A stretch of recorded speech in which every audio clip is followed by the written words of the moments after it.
It taught me a lot about not being afraid to try, not being afraid to fail, because you will in fact fail. All of this will act as an opportunity that will lead you to your ultimate goal.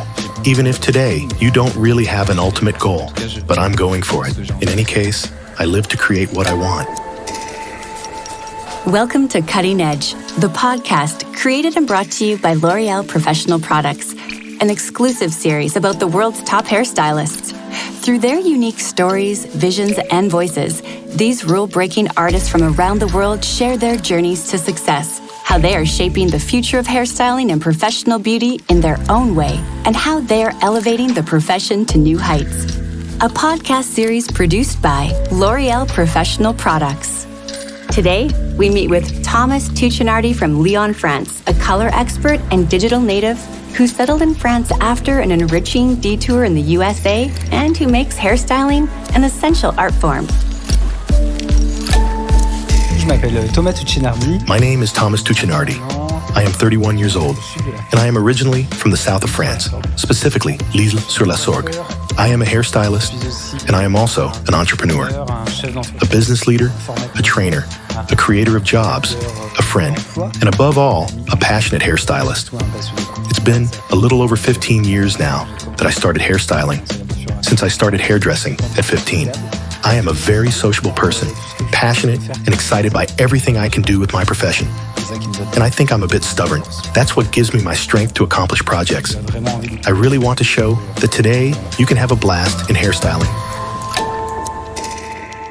Thank you, Thomas, for joining us today. So tell us, what got you into hairstyling in the first place? I didn't always want to be a hairstylist. In fact, it was always in the back of my mind because my mother is a hairstylist. But I started with plumbing for a few months. I was really afraid at the time of all these prejudices that one could have about hairstylists, male hairstylists, homosexuality. That was something that really bothered me at the time. And so I told myself, I'm going to do a job that is very masculine, like my father, manual, and the part of getting up at 6 a.m. in trucks to go fix pipes. I quickly realized that it wasn't for me. So I had an interview with one of my first bosses who had called me back at that time to tell me, would you like to try again with me? And that's where I did it. And it started. In fact, when I started as an apprentice, it was Letitia, this woman, who called me back to do my apprenticeship. And it's her who, over the next 4 years, will give me the passion for the profession and especially the expertise. She allowed me over the years to develop my skills and to fully embrace myself as a hairstylist and therefore to embrace my creativity. That's what gave me the courage to go even further in this profession and truly blossom and to make my profession my passion.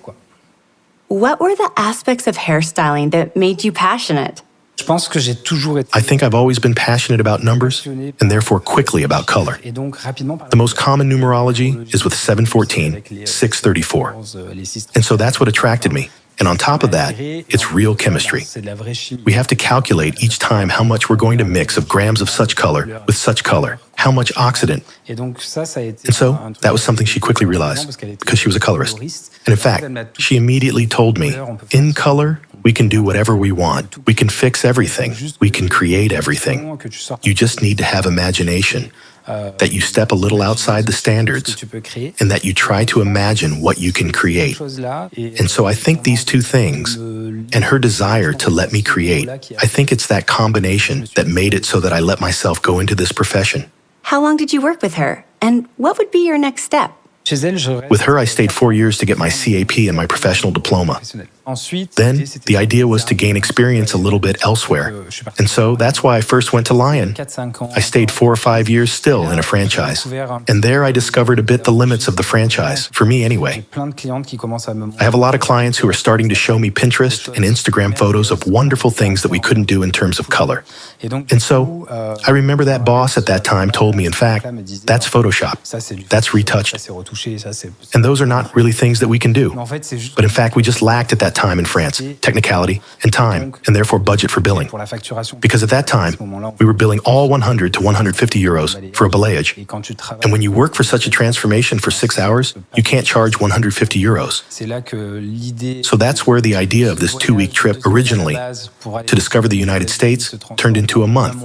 And finally, being there for a month, in the end, I stayed there for 2 years. So tell us about your arrival in the USA.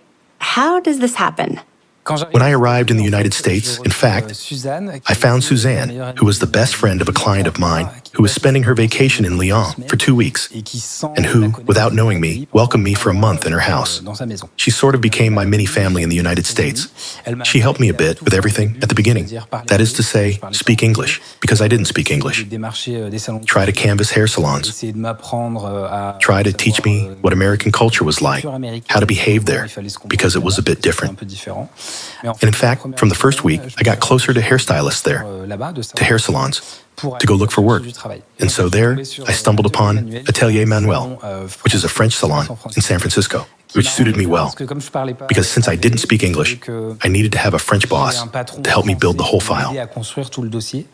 And so there, briefly, you have to meet with lawyers, pay again, take steps to obtain your visa.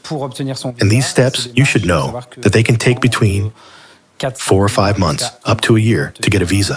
Mine was an E2 visa. It allowed me to stay up to 5 years there, under the same employer. In 8 months, I made about 4-5 round trips to the United States to go take tests there. I had to retake my hairstyling exam in the United States because the French exam was not valid. So I had to relearn everything. What we learn at school in France, but in English. And on top of that, in California, you have to pass what we call the cosmetology license. So it's a global. I had to learn how to do nails, do makeup, do facials, and do hair. I remember that moment going to take the exam, and I was in tears and stressed because I was telling myself it was this exam that will determine my life. It's much faster than in France. In fact, you leave the exam, there's a lady who gives you your diploma or not. So I passed. I remember I was in the car, and I had to drive all along the West Coast at sunset. I was there, and I was crying so much. I was so moved because it was finally a new goal that I had managed to achieve. What was it that you were actually looking for in the United States?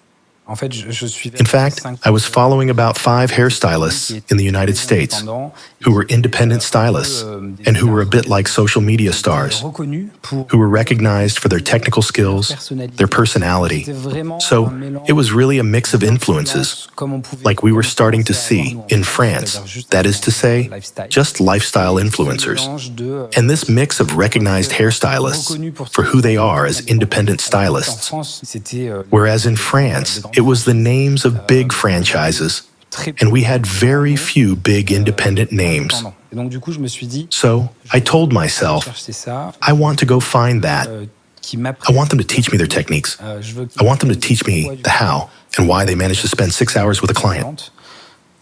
How is it that they manage to bill for their services between $600 and $1,500? How is it that it's acceptable there and not in France? And then I think I went primarily to seek this somewhat business side. I always heard that anything was possible in the United States, and I believe I wanted to experience it. I wanted to try it too. It taught me a lot about don't be afraid to try.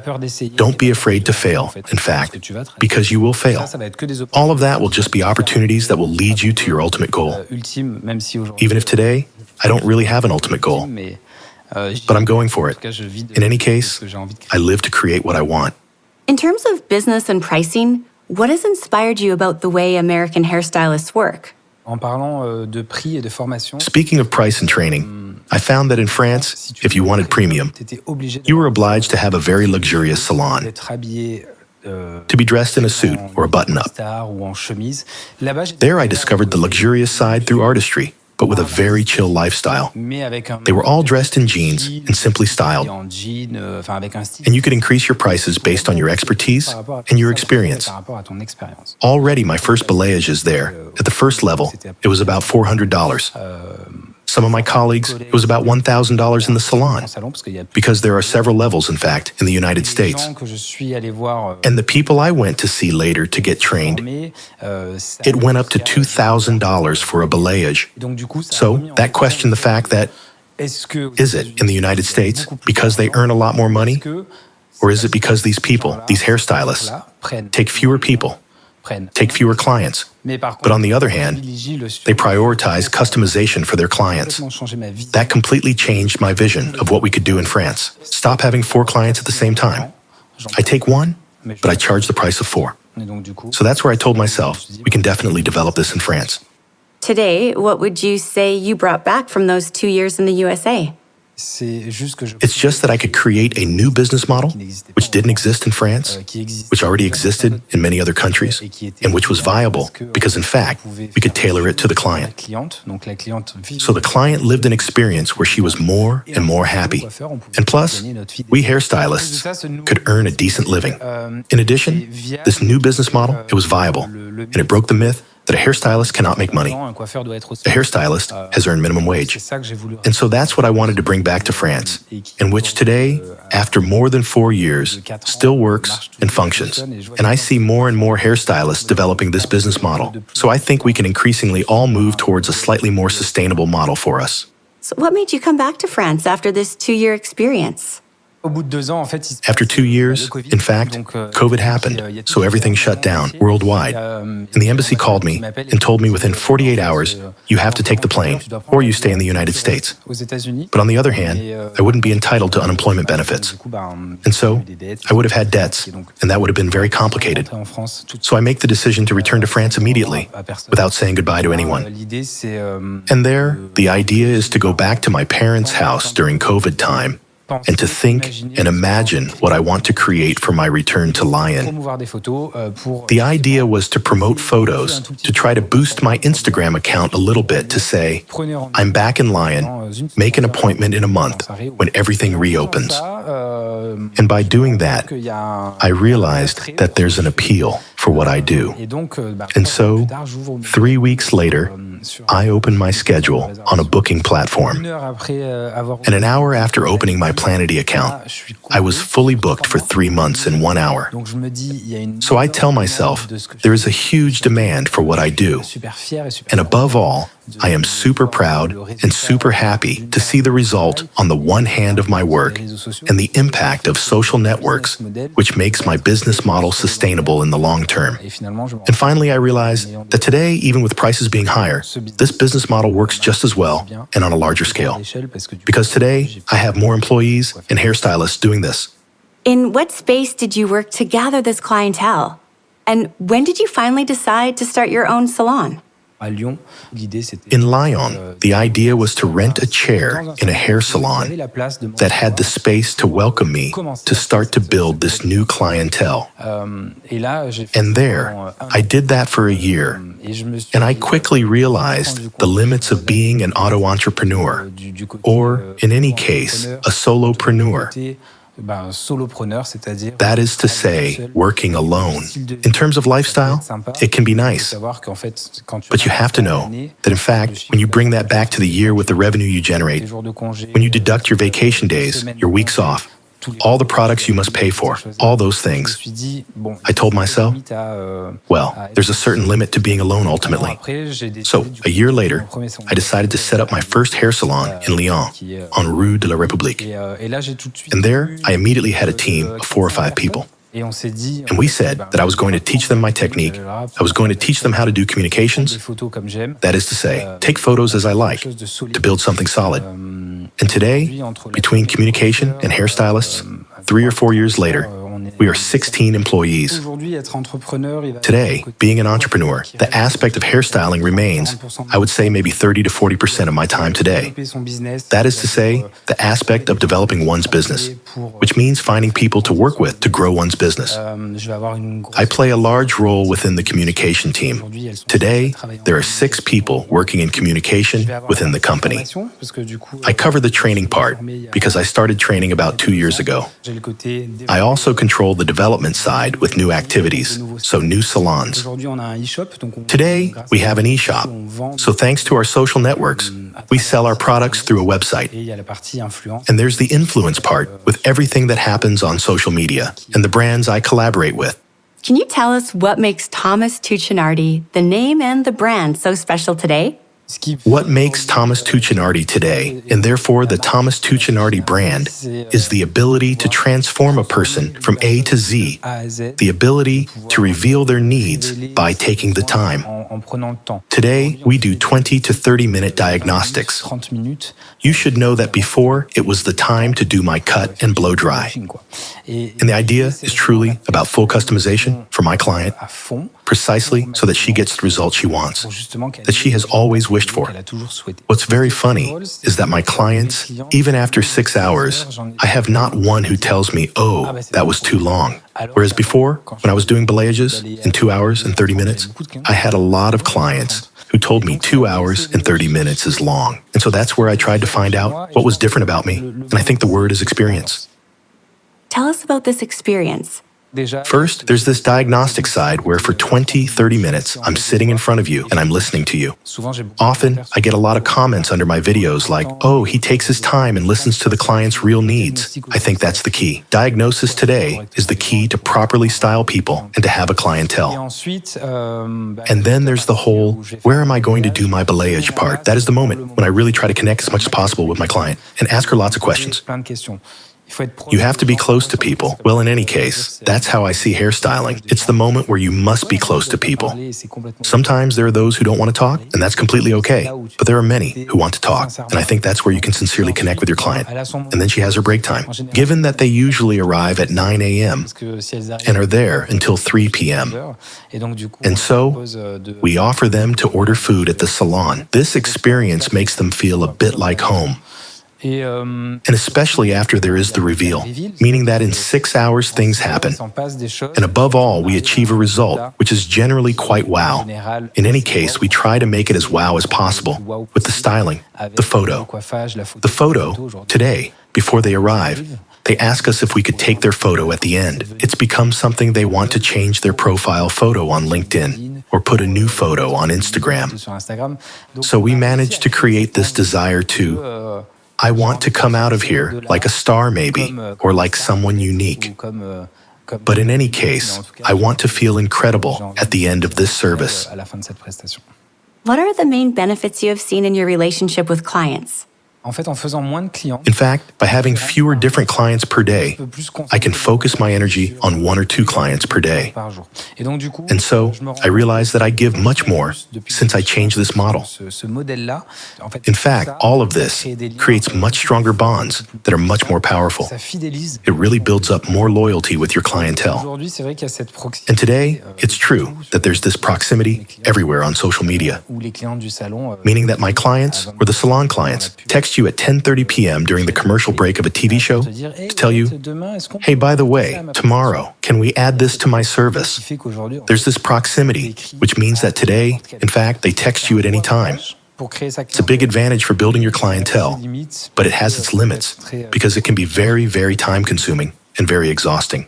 I know you also created your own signature balayage. Can you tell us about it? In fact, when I returned from the United States, I realized that I needed to market my business. And when I came back, I wanted to give a name to my balayage. And that's why I called it the signature balayage. That's why we invented a logo for it. And in fact, at the beginning, we marketed it a lot so that it would be ingrained in our clientele. And it's funny today because it's really the clients who tell us, I would like a signature balayage. They no longer just say balayage. Today, it's 50% of our turnover. 1 out of 2 clients come to the salon to have this done because they see the before and afters on social media and that we focus on custom made. Today, I think that's the key. It's to make your hairstyle something custom and unique. Are there any specific products that are key to your daily work as a colorist? Aux États-Unis, je connaissais In the United States, I already knew, for example, Redken Shades EQ. There, in the United States, it's huge, way more popular than in France. And so the idea was to rediscover this new product, to see all the possibilities that I could have, because there are a lot of references. It has been accompanying me for more than 8 years now, and I don't get tired of it. Because on top of that, they release new shades regularly every year. I think that's what's especially appealing in my balayage work, is seeing the infinity of colors that I can create with the shades.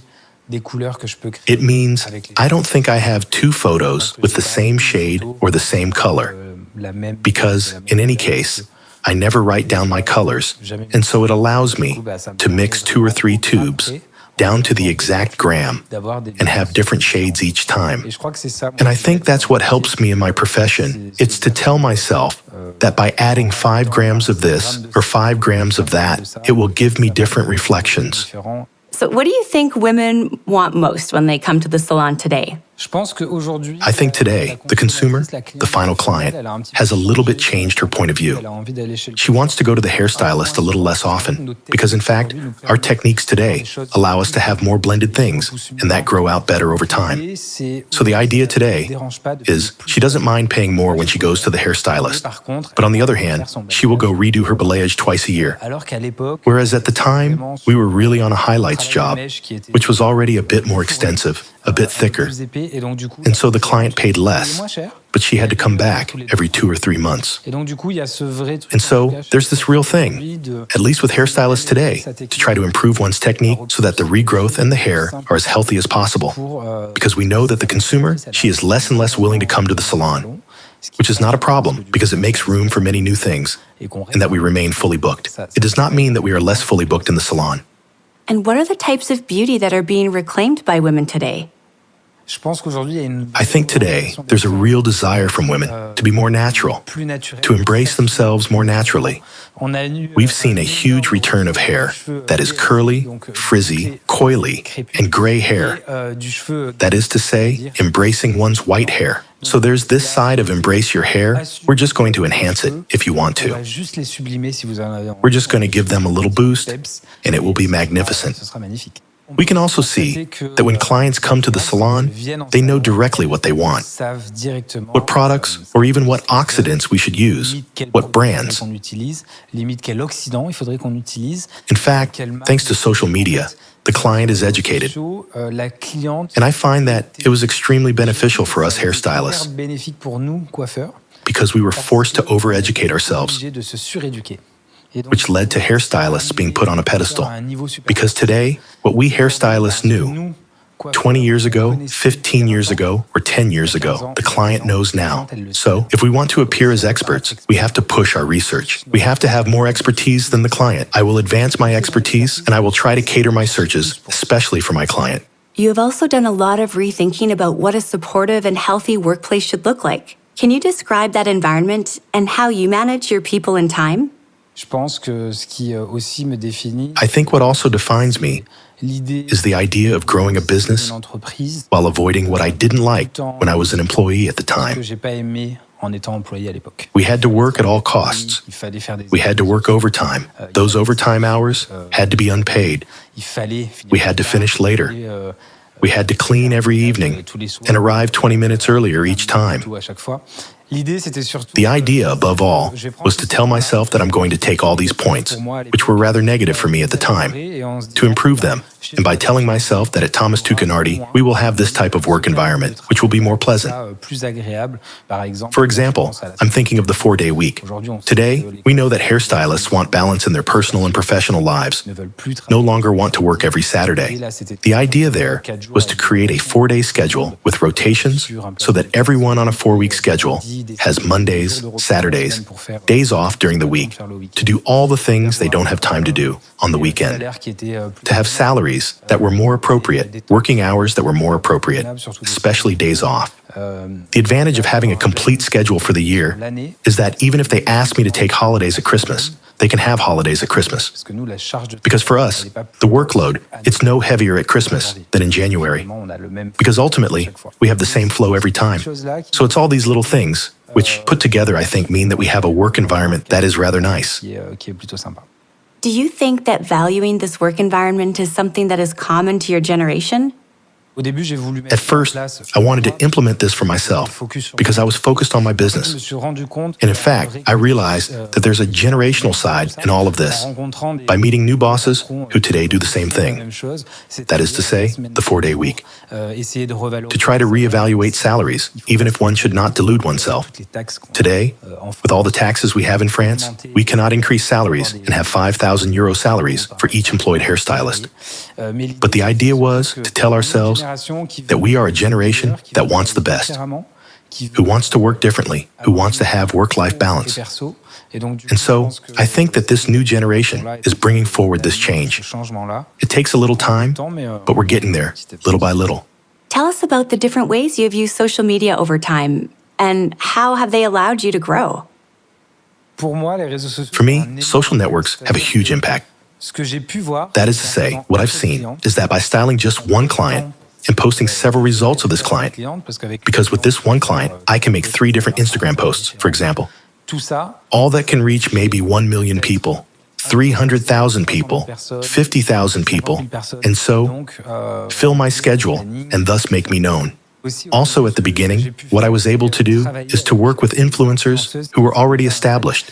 In fact, the idea was to find people who were influential in my sector, to write them a message on Instagram, and offer them a service so that they would, in fact, make me known to the widest audience. Well, social media is also a great place to connect with other stylists and recruit, right? In fact, creating a community on social networks will bring you clients because you will be connecting with people who are not in the profession. But it will especially connect you with your colleagues who are in the same profession. And there, I have a very convincing example, which is that I posted a story a few weeks ago for the opening of my salon in Paris to recruit hairstylists, and I received 70 resumes, whereas today, all hairstylists tell me it's difficult to recruit when they have trouble recruiting hairstylists. So I think if hairstylists follow you and are also correspond to the values you convey on social media, I think it can be a good business match to recruit people who want to be part of this adventure. I remember last year, I created a project with hairstylists not employed by my salon for a TikTok project, for example. And in fact, today, well, I arrive in Paris, for example, and I have some colleagues who have already become friends. So these social networks, they create connections. It's truly the beneficial side. And I think your collaboration with L'Oreal and Redken started with social media. The collaboration with L'Oreal and Redken is thanks to social media because they found me through social media. And today, the idea, in fact, is to exchange our professionalism, to exchange our techniques, to try to build a better world for hairstylists, to build new techniques, to think together about what tomorrow's hairstylists can be. In fact, most of the time, the brands we work with have a lot of research behind them. There's a lot of development. They push technology further and further, and especially in treatments. Today, the scalp spa is developing enormously. We realize that the more you take care of your scalp, the more beautiful hair you have. In any case, I'm super excited for the future of hairstyling by telling myself that brands are putting the means and the budgets into all these technologies of new molecules or new research to advance the hairstyling profession, and so that we have products that are more and more effective, all while preserving hair quality. What is your vision for the future of hairstyling? What I see for the future for hairstylists is a profession that is more and more pleasant, meaning that we have a quality of work that is superior. We have working conditions that are superior. We can earn a better living than before. Personally, I know people who at the time earned minimum wage their whole lives. Today, we can do things differently. There are plenty of options. That is to say, in the hairstyling profession, you have many facets. You will have the salon stylist. You will have the entrepreneur. You will have the studio stylist. You will have the educator. You will have the one who will sell you products. You can join this community of hairstylists and have all these options, and you can have a blast. What about your own plans for the future? What is in the works for you? The projects for the future, in the near future, it will be the opening of this salon in Saint-Tropez first, where I partner with a hotel group called l'Arel. And in Paris, I'm opening my second salon. Will be in the second arrondissement. And so, therefore, a new hire. We will be 23 from June onwards. So it's going to be a new challenge. And then other projects that I can't talk about yet, but which will see the light of day at the end of the year.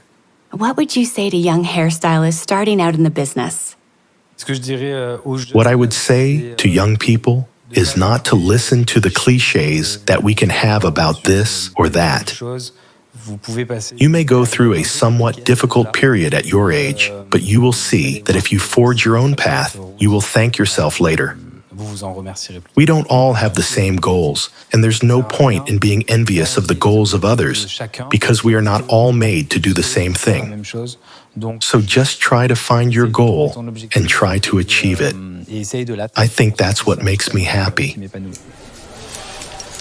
Thomas, thank you for being with us today and for sharing your journey and valuable insights. We wish you all the best for your future projects.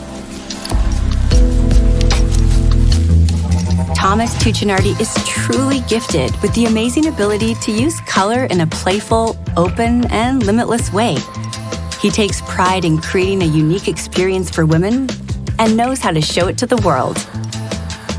Thank you for listening to Cutting Edge, the podcast, an exclusive podcast series by L'Oreal Professional Products.